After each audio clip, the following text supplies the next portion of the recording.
Welcome to Inspire Campfire, a podcast where ordinary people tell their stories of extraordinary adventure. These are campfire stories meant to inspire the rest of us to light the fire within, get outside, follow our dreams, and return to tell our own stories. Ready? Let's strike the match.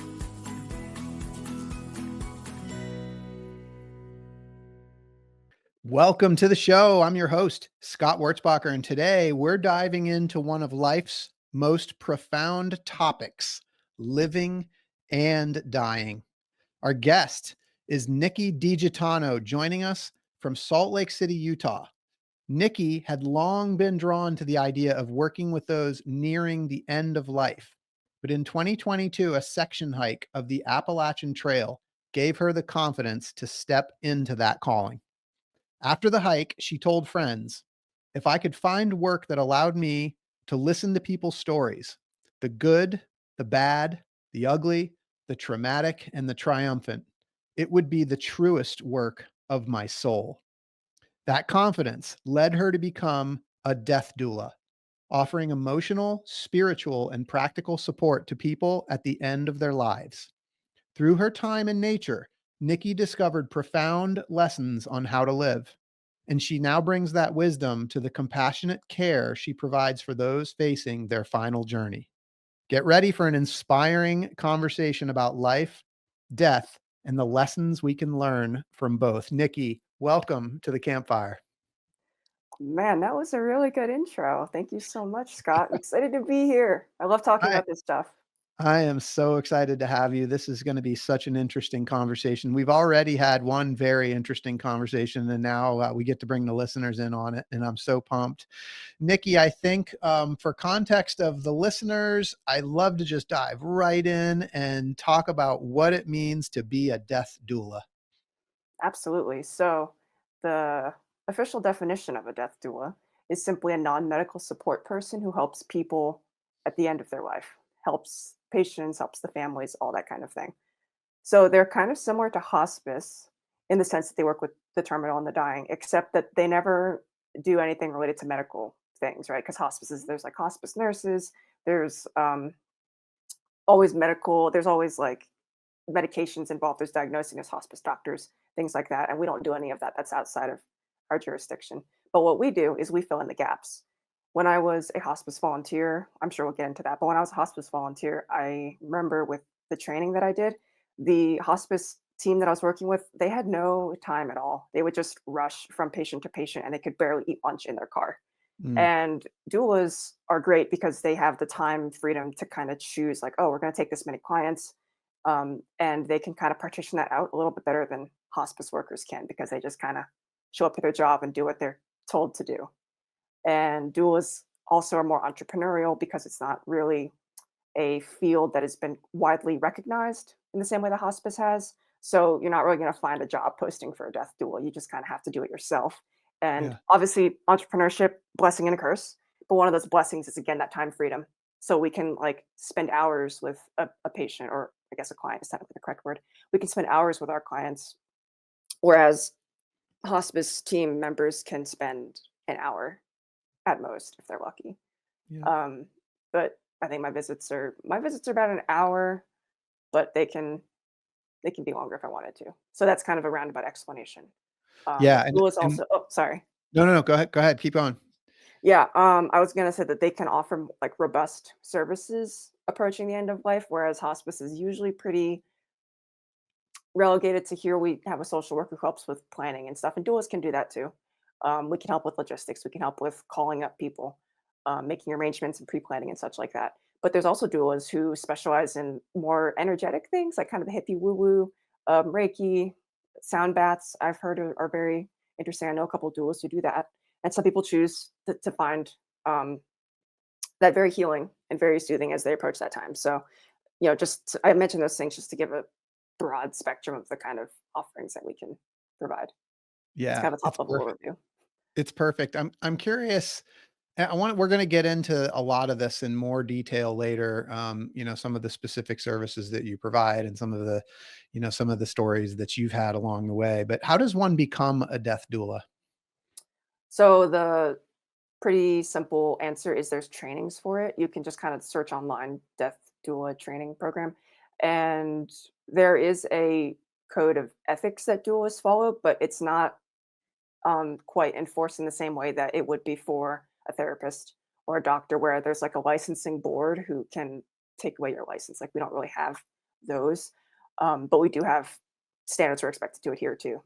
Um, and so you can take a training and you'll learn some of the core competencies of death doula work. Again, like non-medical care being one of the big ones. Like you, big no-no. You never stray into that area. You learn some of the basics of how to, like, what it means to be a doula, what it means to sit and hold presence for somebody going through this kind of time in their life. The trainings can all be a little bit different because though they have kind of a core curriculum, they also can vary depending on the trainer. So, for example, some might lean more heavily into like the spiritual aspects. Some might lean more into the grief work aspects. It just kind of depends. You have to look and see what feels more aligned to like the kind of work you want to offer as a doula when you select a training. Yeah. It's so interesting, and I'm so excited to dive into this conversation a little bit more. So, here's the thing. This podcast is about listening to the voice that calls us to adventure. So much of this is about adventure. And, a lot of times what happens when you go on an adventure is you find yourself and you find things out about yourself and you come back a different person. And this is absolutely what happened to you. I think that this is going to be about living and about dying. And I think that your story starts with learning to live and having this experience of aliveness that led you to this work that you're now doing. And I love the quote that you have on your website that was in the intro, basically saying that it would be the truest work of your soul to be able to listen to people's stories and essentially do what you're doing. And so I would love for you to tell us the story of how the wilderness, nature, and adventure led you down this path. That's gonna be a long story. That's gonna be a long story with a lot of, starts and stops and funny Well, things let's as life can tends we to go. can we start with the Appalachian Trail? Yeah. Yeah, so 2022, I went on a 900-mile section hike of the Appalachian Trail, starting from West Virginia, and I went to just over the border of Maine, and that all happened because of a typical, I mean, not typical, but a lot of people are on the trail because of life changes, right? And I was no exception. I was going through a rough patch in my relationship at the time. My partner had asked for a break out of the blue, and we had been living together. So I'm like, oh, I don't know where to live now. I guess like I spent a month being homeless. So I'm like, well, if I'm gonna be homeless, I might as well do it in the woods and have fun doing it. So a couple of years before that, I had gone on a week-long section hike of the Appalachian Trail, but in Massachusetts. And so I Mm, remembered thinking about, oh, well, you did it for a week. You can totally do it for a couple months, right? Like that'll be enough time for my dude to decide if he wants to resume the relationship. It'll be some time for you to kind of just get your head clear and figure out if you want to be in the relationship after all this. There have been some underlying problems as well. So I'm like, let's just go. Let's full send this. And so I prepared for the trip in about 2 weeks. I had to hurry up and get some gear because the things I took in Massachusetts were not sufficient. So I went out there, and I don't know how much you want me to go into regarding the details of that, but basically, I learned a lot of things about letting go of control because I'm very much a control freak. So I had to chill. Mountains don't care about your plans. They don't care if you're a control freak. They're like, yeah, just deal with it. Just your plans are garbage. I learned about that. I learned to slow down a lot, which I think is a pretty common theme for people who do these kind of hikes. And I kind of it helped me really connect the dots to a lot of things that I had learned from my death doula training and through studying death care that I think I knew back then, like before the hike, but I don't think I really knew it in my bones the way I did after the hike was over. Um, I had a couple of experiences, especially in New Hampshire in the Whites, which is like a really hard section that everybody gets destroyed in.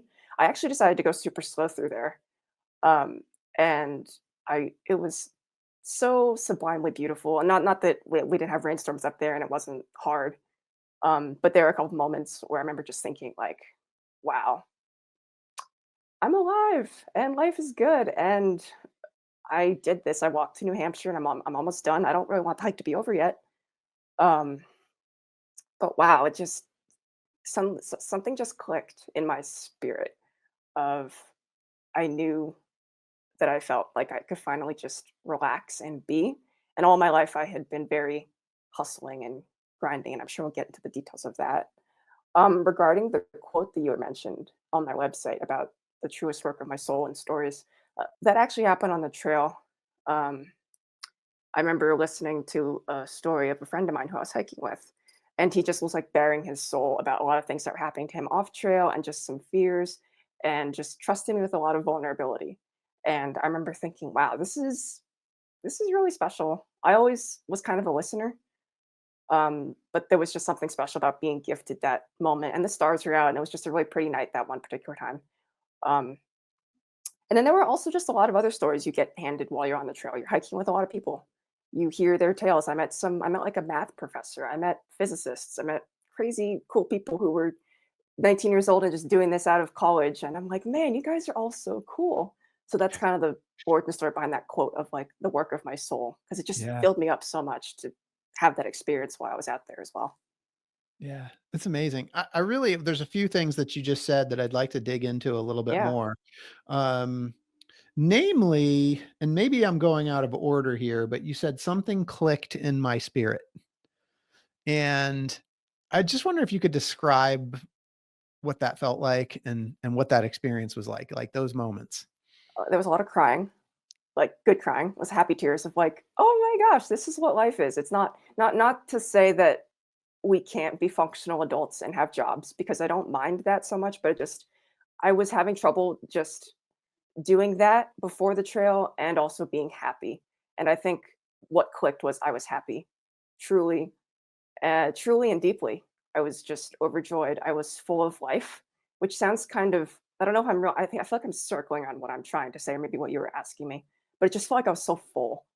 Like, this is the things that makes people want to be alive, is just this feeling right here of, holy crap, the sun is beautiful. Holy crap, it was raining. And now there's like glistening raindrops in the mist. Like, it was just so pretty, so profound. It was so simple, but gorgeous.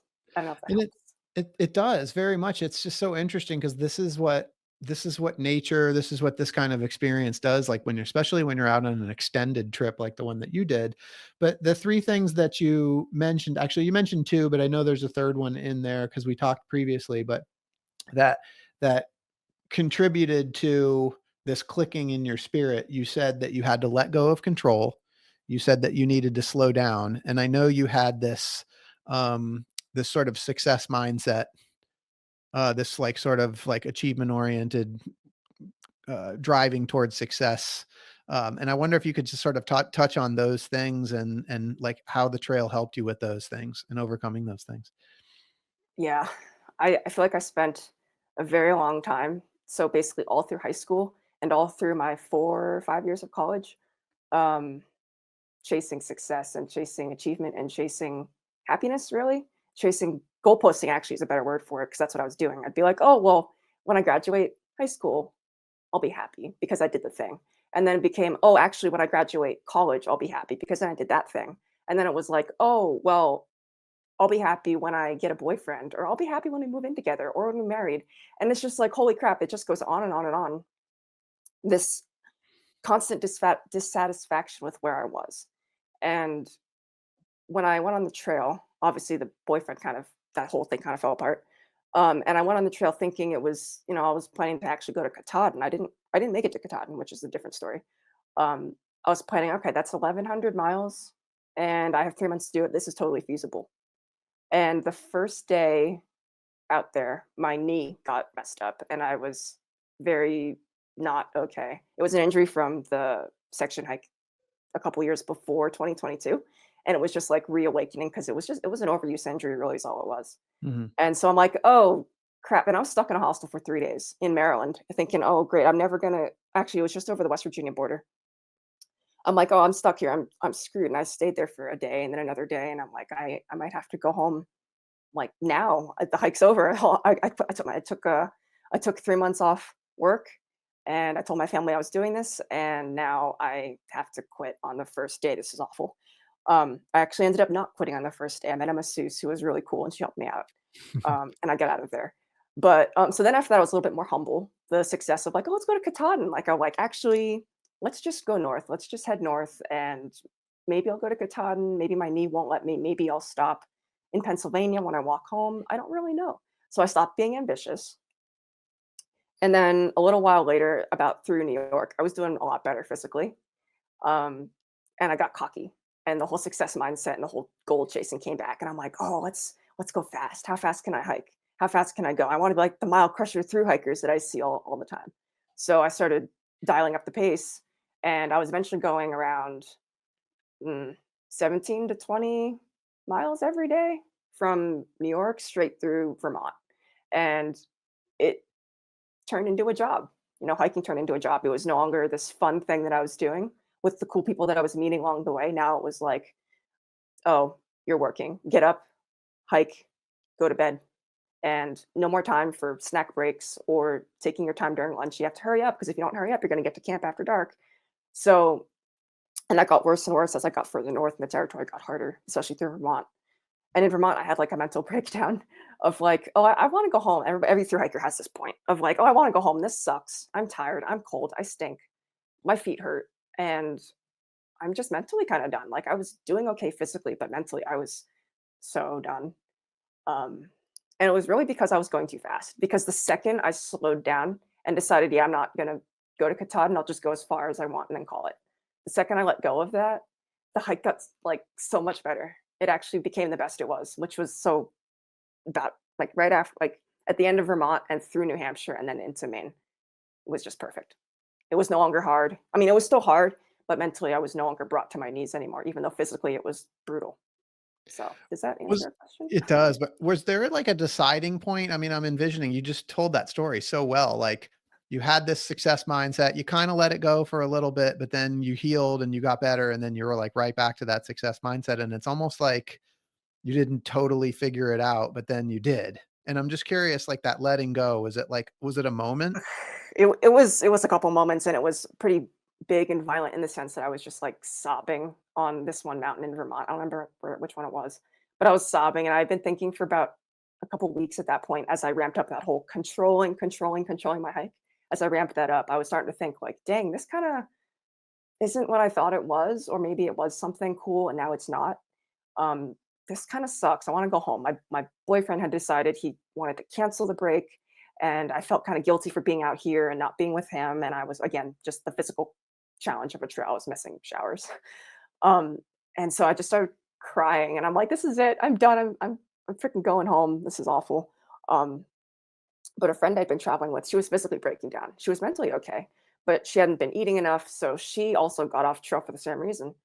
And so we both looked at each other and said, um, we're good to keep hiking together, but we both have to slow down. Like we can't keep trying to go 17, 20, 22 miles every day through this territory. We're just going to physically and mentally die. So let's just chill out. And we both chilled out. She ended up getting off trail officially for other reasons, but I kept going. So yeah, it was a moment. It was definitely a moment.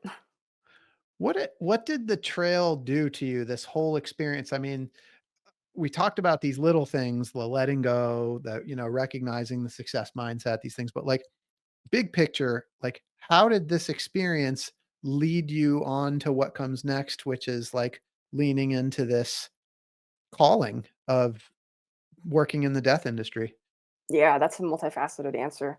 So first, I mentioned that my environment before was a little unhealthy. I feel like my other partner didn't really respect the work I was trying to do because at that point I'd become a death doula.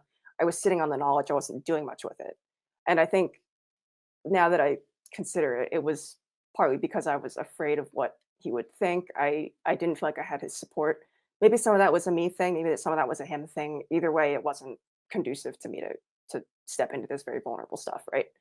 So that was part of it. So when I came back from the trail, I ended up breaking up with him. Not right away. I tried to fix it, but we just discovered. I mean, I just ultimately decided that we were not compatible, so I ended it. So there was that. The trail, I think, in the big picture, really helped me. It really gave me courage.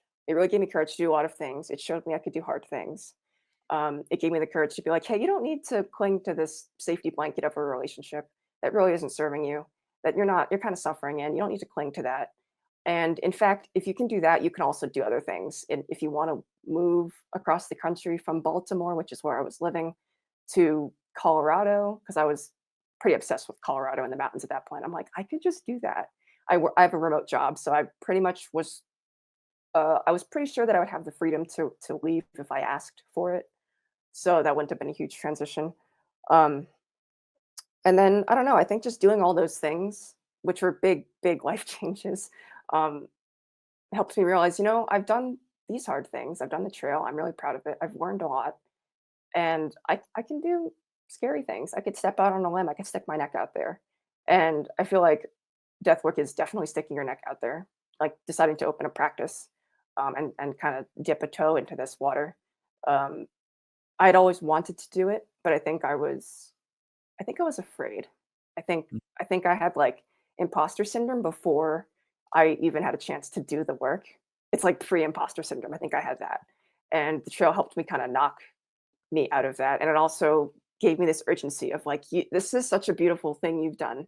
Almost, I don't want to say I have to give back now, but it almost felt like I need to do something with what I've discovered out here. Yeah.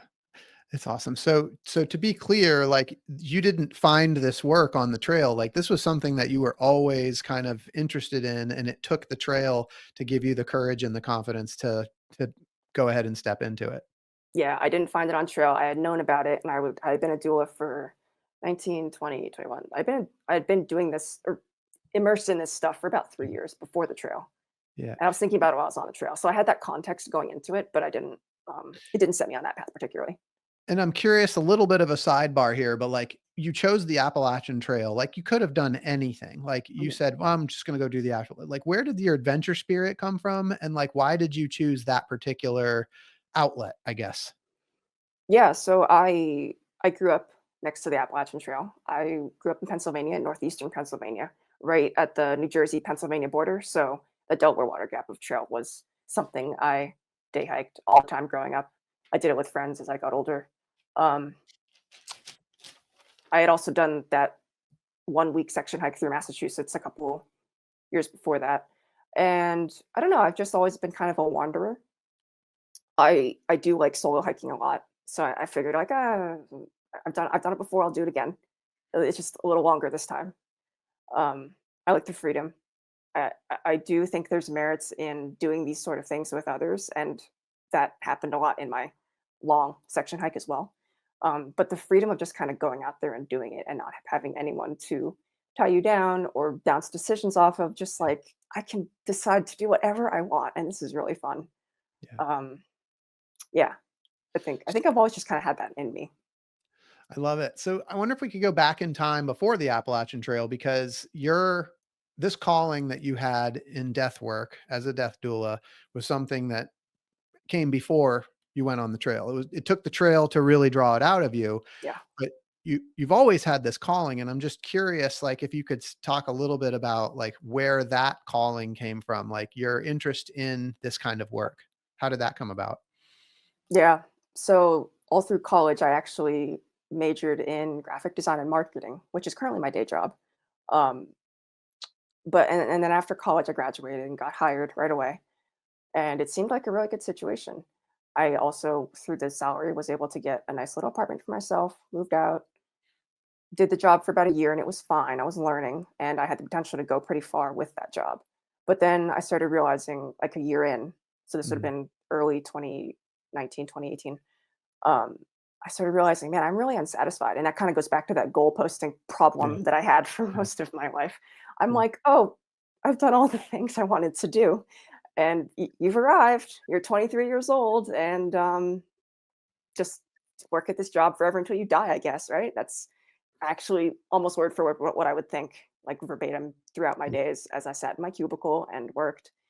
And I was starting to get really panicked over that, and just it kind of spurred up a lot of existential angst, a lot of career dread. It was, I guess, a quarter life crisis before I was 25. Um, and in an effort to kind of quell that, I started looking up all these like self help podcasts and self-help articles, and sometimes on my Google Chrome feed, it shows little articles about like just like trending articles, but if you click on stuff, obviously the algorithm will show you things, right? And I would click on self-help related articles, and then the feed would give me more and more of that. So I would look and be like, "Oh, okay, this is kind of helping a little bit." Um, and then somehow, I don't remember how anymore, but I came across an article about this thing called palliative care biographers, and this was a movement that was starting up mostly in Australia. And what they do is these volunteers would go into palliative care inpatient services, and they would sit and they would record little life stories from the patients. And then they would write them down and they'd put them in a book and they give them to the patient. And I thought that was the coolest thing ever. I immediately read that, I'm like, holy cow, you can this is a thing. I didn't think that I knew about hospice, but I didn't think that there was such a thing as listening to people's stories as an act of volunteerism. And so I immediately, of course, went and looked for that here, but America is America, and we don't have anything like that here yet. So my hope was like, oh my goodness, I need to get into this hospice field so I can start pioneering that in the States. So I told a friend about this whole career crisis. I went to school with him. We were both graphic design majors, and I said, "Oh yeah, this is kind of where my head's been at." And coincidentally, I don't think I knew this beforehand, but his dad was the head of recruiting for Beata Hospice, which was I mean, they're obviously a national hospice care organization, but there was a branch near me. And he said, "You know what? I could set you up with my dad, and you guys can meet, and maybe you can volunteer. Maybe you'll like it." So I met with him, started volunteering, did that for about 6 to 8 months, and that was right before COVID. So I ended up stopping just because COVID shut me down. Um, but that was enough for me to get my feet wet and for me to understand that, wow, this is really special stuff. Just like sitting at bedside for dying people. Some of them weren't like imminently going to die within the next day. So I'd actually get the chance to forge short-term relationships with them. Um, we would chat. I'd listen to their little life stories. I didn't write them down in a book the way that the Australians were kind of doing officially, but they just wanted to talk. So I got to do that, and I really fell in love with just death care. And that just set me on the path of researching more. So instead of reading self-help articles and self-help books and things that just make me stop being sad, I switched to reading books about death and dying and grief and becoming a death care worker. And that's how I discovered what death doulas were. Mhm. Just like, again, kind of an accident. I know I don't remember exactly how. But the University of Vermont was offering a training. So I was like, I don't know what a death duel is, but this sounds great, and I am signing up. So I did. And again, just like with hospice, I learned that the deeper I got into it, the more I enjoyed it and the more I felt lit up. There was this one book, it's called Being Mortal by Atul Gawande. I think you and I talked about it on our first Yeah, phone we call. did. Yeah. And I'm just gonna share the story because I loved it so much. My mom got it for me for Christmas because I just picked it out, like, "This was another death and dying book, let's get it." And I read it, and I remember to this day sitting on my parents' staircase and, like, almost vibrating off of the stairs because I was just so, "Holy crap, this is it, this is the thing that I've been not searching for, but the missing piece that didn't make sense." Um, so, yeah, that's kinda how I came to death work, and it's just spiraled since then. That's, like, the initial discovery For of it. listeners, can you name the book and the author again? Yes, it's called Being Mortal by Atul Gawande. It's spelled Atul, and then Gawande is spelled Gawande, I believe. Got it. And Yeah. that book kind of dives into sort of these same existential questions that I was circling around at the time. And it's also a very good deep dive into elder care in the United States. So, You said I fell in love with death care. yes, I did. I did. Yeah. It was I mean, what beautiful. is what is that? Can you talk about that? Death How care do you itself, yes. falling in love with death care? Like what is it about? What like is there an aspect of it that just really connected with you?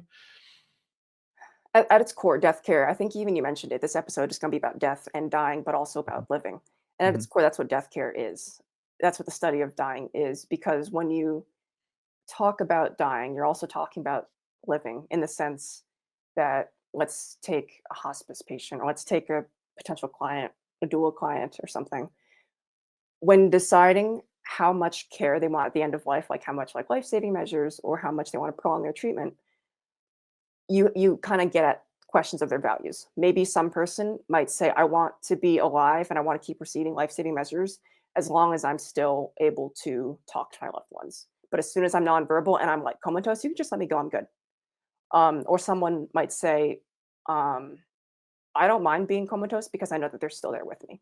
And so that kind of will like dictate different tiers of treatment in a sense because you're talking to them about what they value. Like some of them might, I think I read a story about someone who just wanted to be able to sit with his wife and eat chocolate ice cream in front of a TV and watch the football game. And that was a value of his. And that was something that he really was like, as long as I can do that, I'm pretty okay. Like I'm not miserable. Um, and so being able to have those values conversations around life for me, I think is super appealing, intriguing, attractive to like the whole death care thing. I also think another reason I fell in love with it is because it helped me and it helped a lot of people that I know who are in this field. They all say the similar things. Um, it helps me come to an understanding of how I can better live.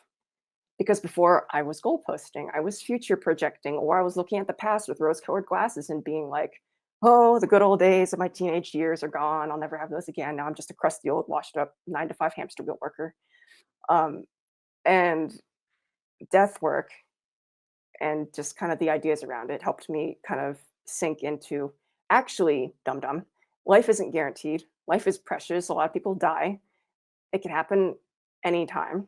And it's valuable. It's something beautiful. And you need to be able to slow down and sink into that and feel it, not just kind of trivially the way that people are like, oh, yeah, death and taxes. I'm like, no, no, no, that's not good enough. Cause that's kind of how I was. I was like, oh, death and taxes. Yeah, death, yeah, I'll die, sure. But once I discovered death work and really dove into it, it became like, oh, death and taxes. Like it's real. It's gonna Yeah. happen. I could like, and also I'd experienced death and loss. Like I had lost my grandparents early on. Um, and I walked through their deaths. I deeply wish that I knew more about hospice and doulas at that time because I would have handled that situation so much differently. So I had a lot of regrets there as well. And I'm like, death care is the answer to a lot of these problems. Yeah. So yeah, it just seemed to solve a lot of things at once and just offer some beautiful perspectives. Yeah. In the conversation you and I had a couple of weeks ago, it was very clear to me, and on your website, there's just a lot of you as a person. Your meaning and purpose are very important to you. Yeah, And it is. I'm just curious, you know, do you feel like you found that calling? I think so. I think death work and just contemplating this stuff and just applying it to my life ignites my heart in a way that nothing else has before. Yeah. I feel like when I discovered this field of death care, my world kind of came back into color in a way that it hadn't been before, which sounds kind of dramatic, but for someone who also suffered a lot from depression for many years, that was a pretty big deal. Um, I know nowadays I'll have uh, sessions with like grief clients, and sometimes even though it's really sad and the things they talk about are heavy and they're crying on the calls, I'll leave my office and I'll be like wanting to dance a little bit and just be like, yes, because it's just so beautiful to be able to feel like you can help somebody and not through any kind of advice giving or fixing their problems because they actually hate that. But just being able to listen and Yeah. receive all of their sadness in a way that most people in their life can't because Yeah. they're like, don't be sad. Like literally the lady I talked to today, she was saying things like, oh, I feel so alone because everybody's telling me I can't talk about how I feel and how sad I am. And so it's nice to be able to give her that space and to give other people that space. Um, so yeah, I do definitely think Ama it's That's amazing. a calling of mine. Yes, I wanna bring some things together here because, earlier in life, felt the calling to this, but you were kind of not sure what people were gonna think, and then you go and you get on the trail, and the trail gives you courage, it gives you confidence, you come back from the trail, and now we put together a calling that feels like a passion, feels like purpose, and you put together courage with it. So when you got done with the trail, like, what happened? When I got done with the trail, I blew my life up. I came back and I tried to fix my relationship, like I was saying, but I ended up that didn't work out. And so then my next thing was, oh well, I'm not with him anymore, and he was tied down to um, that Baltimore for a job, but I can go anywhere. So let's go to the mountains. Let's go to Colorado. But I actually ended up picking Utah. So I moved across the country after the trail. Um, I, I was really sick of thinking on the trail, like, oh, I'm going to go home and it's going to be so flat and a concrete jungle. But I would really like to live among mountains. Mm, So I actually met someone on trail who was about to move to Utah. And I was like, the frig's in Utah? It's just red desert. And he's like, oh, no, no, no. Like he was showing me pictures of the Wasatch Front where I currently live. And I'm like, wow, that looks like Colorado, but the cost of living is cheaper. So I ended up going there. And after I did all those things and blew up my life and got some space for myself, um, I thought that question, that success mindset almost kind of came creeping back of like, oh, what now? What you gonna do now? And I'm like, oh, well, I really want to do this death care stuff. I've been talking about it for ages. Um, I've wanted to do it for a while, but what does that look like now? So I started getting a little bit more serious with my social media presence. I had like a death worker Instagram, which I still have, but I started getting more serious about making connections there and talking to people Mhm. who were commenting on my stuff. And I'm like, does anybody have volunteer opportunities for me? I don't think I can do in person work right now, but is there a way to be a death doula and do it virtually? And someone actually pointed me to the National Hospice and Palliative Care Organization. It's called the NHPCO, but I think we actually just merged with somebody else. And they said they have a volunteer grief program. And if you want, you could try to maybe sign up with them as a death doula grief supporter. And I'm like, oh, cool. So I reached out to them and gave that a shot. And that ended up working out pretty well. And that's actually who I still volunteer with today. And I can call people, have my calls here. I can reach people nationwide. It's really good. As far as how did I turn that into what I'm doing today? It's still an ongoing project, really. I'm still building my practice. I'm still kind of deciding what I'm well, not deciding is the wrong word, but I'm still like I'm expanding my all my Yep. services. Yep. Right now, I mostly do grief support, and I also help people write obituaries and eulogies either after their person has died or beforehand, like just kind of preparing. All that can be done online. You don't need to be in person for that. So I help with that kind of thing, and I really like it because that the trail, kind of bringing it back to that, helps me among many things that give me the courage and the bravery and the guts, but it also gave me that insight of like I really want to listen to people's stories. I really, really would like that. I had some beautiful experiences on trail doing that, and if I can connect them somehow, and that's kind of what grief support is, and that's kind of what obituary writing is. You're literally listening to their life story and you're writing it down into 1 or 2 pages, and here's your whole story, and you're doing it creatively, more so than like the funeral home next door will do it. Yeah. Um, Yeah. yeah. It's awesome. Do you have any stories that you want to share about your experiences that have been impactful to you, or things that you think that listeners might like to hear in terms of your experience as a death doula? Don't dismiss the spiritual, I'd say, Mm. in the sense of like, I don't really care where you are on the religious or non religious spectrum, but I think there are things out there that we don't understand. I remember working with a client for grief, and she was talking about how her dad was getting close to dying. I wasn't actually there. This was like a story she was telling me, but I remember she was saying that her father was getting close to death, and he started talking to somebody who wasn't her. He started talking to like a little child in the room, and she says, "Dad, who are you talking to?" And he says, "Oh," and he rattled off the name of who it was, or he described like a little infant, and she got really weirded out at that point because she's like, "You don't know about this, but like I had a child who died or something like an in utero baby who died, Yeah. someone who the person should not have known about, but he was speaking to that person, like that person was Yeah. visiting him." And I remember thinking that and hearing that story for the first time being just gobsmacked of like, wow, that's crazy. And it's not the only instance. It's not like an isolated event. There's plenty of like near death encounters of people in that liminal space that have been recorded. But it was just really cool to hear it from myself, from like actually from a patient, and not just like read about it in a book somewhere. Yeah. Um, I also was talking to someone. Actually, this is a theme that comes up a lot in my work. People will make comments like, "Life is life is a gift. Hold your loved ones close because you never know when they're gonna not be there." Because some people have had, been bereaved by sudden death, and even if it wasn't sudden, they're still like, "Yeah, it wasn't enough time. I don't care how old they were. I don't care if they're grandparent age. I still miss them. I wish I had one more day." So, um, life is special, and please just, don't take that for granted. I want to be present. Someone said it to me today. I want to be present, and I think the trail. I'm bringing it back to that again.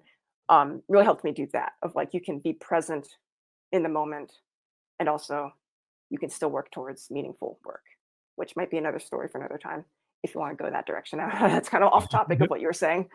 Yeah. No, it's awesome. I love it. I guess I'm curious for like for you, I know you talked about that one person that was having a really hard time and you got off the call and you felt great because you felt that you felt that you were able to help that person. But I have to imagine that in the work that you do, it's got to also be very, very difficult. And I'm just curious, like emotionally for you, how do you handle that aspect? There's like little rituals that kind of help. I mean, boundaries as well. I mean, I kind of go into these things knowing that it's going to be challenging. Sometimes I actually was just reflecting on this the other day. Like I'll walk into a grocery store and I'll see an item that reminds me of something that a grief client was just talking about that reminds them of their person. And I'm like, oh, I mean, I don't get sad, but I just get a little ping of like, oh, that's really, that is sad. And I just like a little prayer, like, oh, I'll just offer this up for them. I can't do anything about it. Um, but yeah, sometimes things like that will happen. I'm thinking back as well to hospice when I was a volunteer. I did have a patient who I cared about greatly. She died unexpectedly, and that was very heart wrenching. And I knew it. It wasn't like, oh, my best friend died like unexpectedly. This is a hospice patient. She's terminal. She's ill. But it was still a gut punch when it came, and I'm like, dang. And I think really there's a fine line between being a robot and not letting this stuff get to you at all, because then you're not really a human anymore, and you're getting kind of calloused, which is a problem. And then there's obviously the problem of like getting flooded and overwhelmed, and like how do you Yeah. keep that at bay? Yeah. It's kind of a little thing, but like I have this little candle back here, and I always light it during brief sessions or any kind of meetings I have with these kind of clients. And when the session is over, I candles out. I don't light it. Besides that, I wash my hands and I try to get really present into this feeling of, oh, the cold water's on my hands. It's very cold water. So that kind of shocks me back into my Wow. present body. And I'm washing these feelings and this heaviness down the drain, not out of my soul forever, because I still kind of hold compassion for them. But it's like I'm not gonna let this heaviness carry forth into like my interaction with my partner or something, things like Yeah. that. That's amazing. I love the way you just described that ritual. Like it's such a beautiful way of like the self-care and keeping yourself fresh for each of your clients and for yourself. It's important. Yeah, self-care is huge for this field. I That's the Yeah. another problem with hospice, unfortunately. It's so sad. Like those poor people do not have time to breathe, like the caregivers themselves. And it's unfortunate. And doulas, I think, have a responsibility not just to their clients, but also to this field of we're not going to become the next hospice. Like we don't want to be worked out that much. We don't want to be overbooked to the capacity that we just are eating lunch in our cars and we can't take time for ourselves. Like I don't want that for myself. Yeah. Um, that's a disservice to everybody.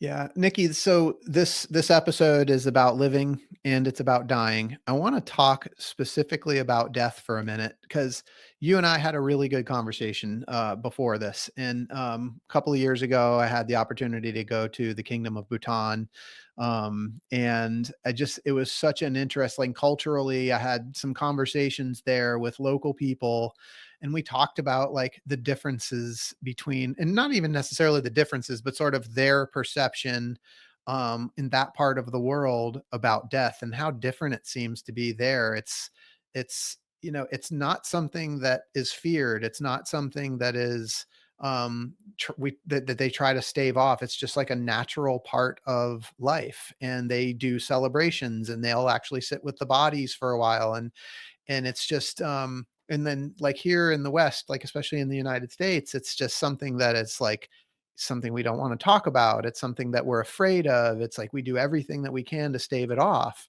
And so I'm just really interested in talking with you about like, the perceptions of death in different parts of the world and just your opinions of that and your thoughts. Yeah, I think Americans and Europeans, mostly Americans, do a pretty bad job of talking about death and just kind of we live in an avoidant culture. I mean, at least in my opinion, and so we avoid the things we don't want to talk about, like death. That's scary. We don't want to talk about that. Some people are actually spiritual to the extent that they think talking about death will make it happen. I've heard that before too. Mhm. I think that's actually more of a perception, not so much in America, but in foreign cultures, that they're more of like, oh, to speak of will invoke. So I've heard that too. Um, I have a lot of respect for what the Buddhists teach about death and impermanence, and I'm curious if any of that aligns with what you've heard in the conversations you were having. But I know impermanence is the notion that everything you love and everything you know will die. It will cease to exist. And that includes like me, like you, all of us. All the things we love, all of our items, all of our just everything. It just won't be here anymore. And um, do you know that they have the 7 meditations on death? Have you heard of that? The Buddhist. I Um, think it's a Buddhist thing. yeah, not familiar, but yeah, Okay. tell us. There's like 7 different ones, if I'm not mistaken. It's either 7 or 8. But one of them, I think the very first one is I'm of the nature to die. I'm of the nature to grow old. Everything I love will die. Again, like I was saying. I'm not quoting them verbatim, but definitely check Yeah, those out, or like yeah, the listeners can check those out.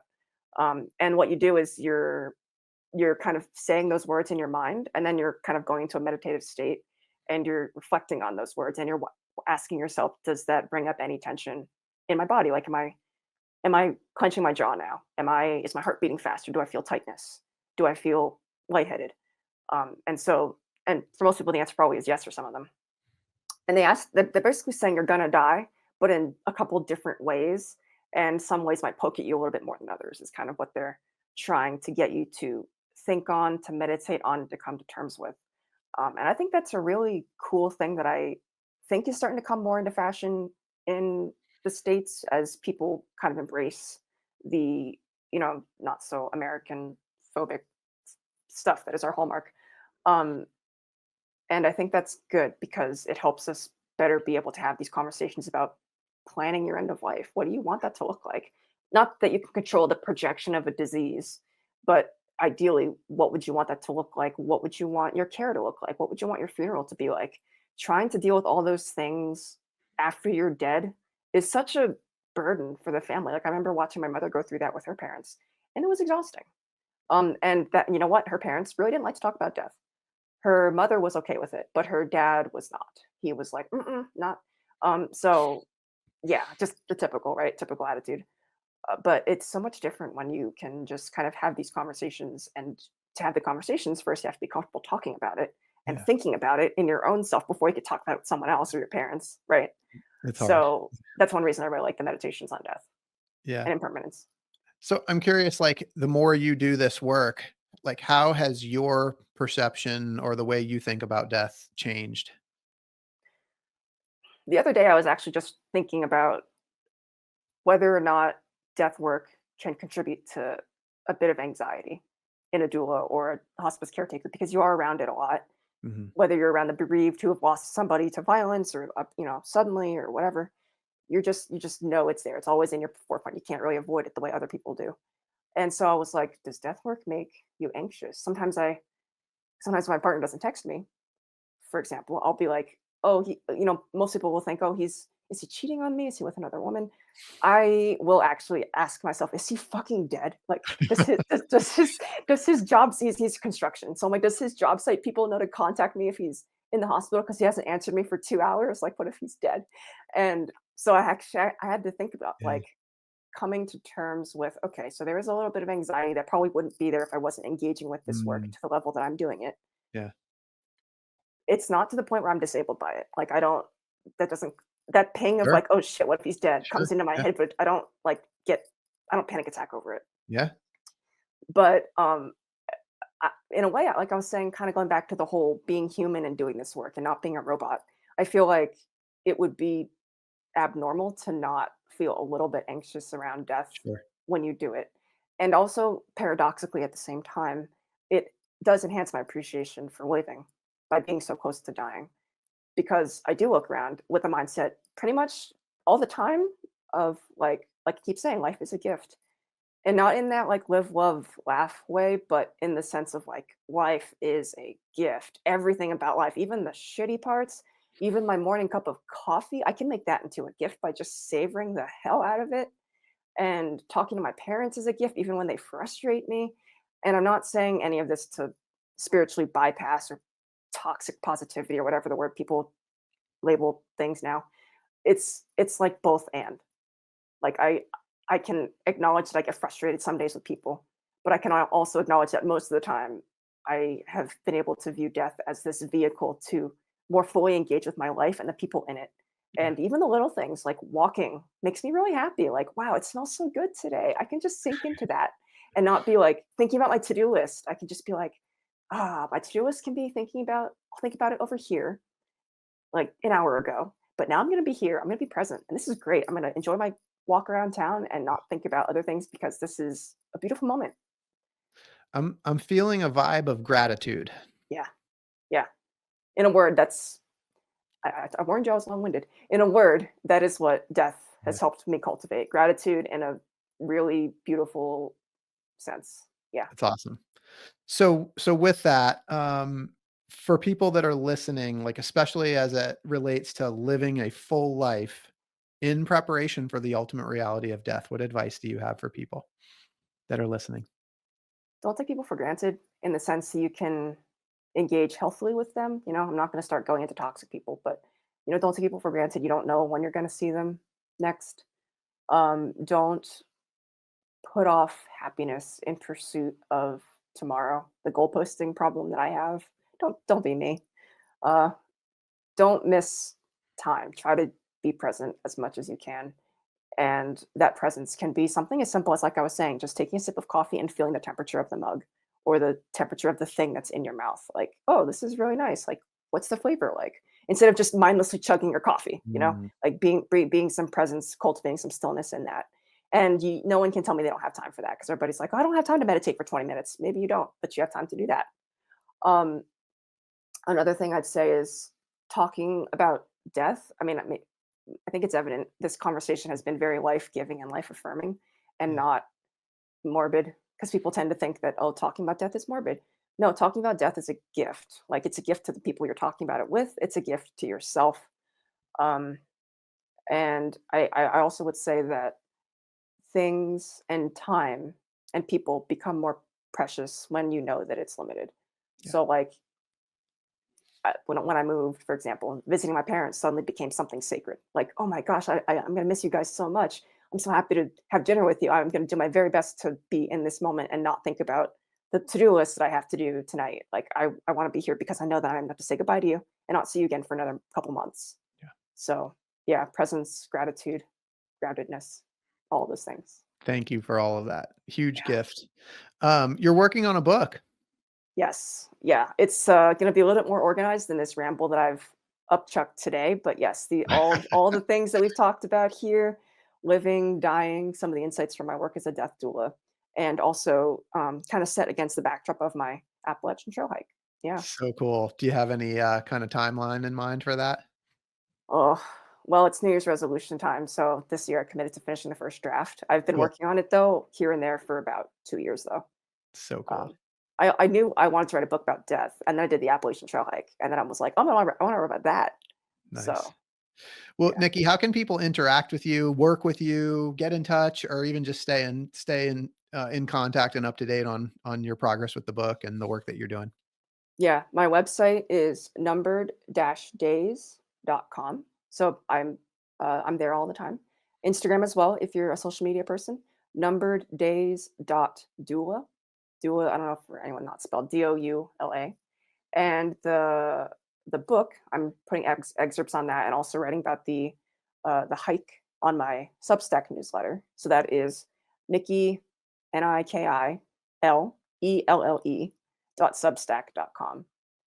And I can send you all those links later if you need me to, Awesome. Yeah, we Scott. can put it all in the show notes. Thank you so much for Cool. that. So, epic life story. It's still evolving, Still but you've going. had so much that's packed in, and just this idea of stepping out into the wilderness and finding your calling, or finding the courage to follow your calling. It's amazing. And at some point Hollywood's going to pick up on your story, and they're going to want to make a movie about it, and I want to know, when they do, what's your movie going to be called? Uh, it might be called Heading North. That's the working title for my book. Nice. Um, it speaks to the aspect of you're going in a direction, but you're not totally sure about it yet. Not totally Love committed it. yet. Yeah. Love it. So cool. I loved this conversation so much, Nikki. Thank you so much for all of your sharing. And for those listening, I hope you've been inspired today as much as I have. I hope Nikki's story has encouraged you to listen to the voice inside that calls you to adventure, because we want to hear your story next. If you have a story to tell, or just need a nudge to create one, please send me an email. We'd also appreciate it if you'd help us spread the word by leaving a review and sharing or tagging Inspire Campfire in your social media. And until next time, I want to encourage you to get outside. Thanks for listening. Niki, thank you so much for being here. Thanks so much, Scott. This was so fun.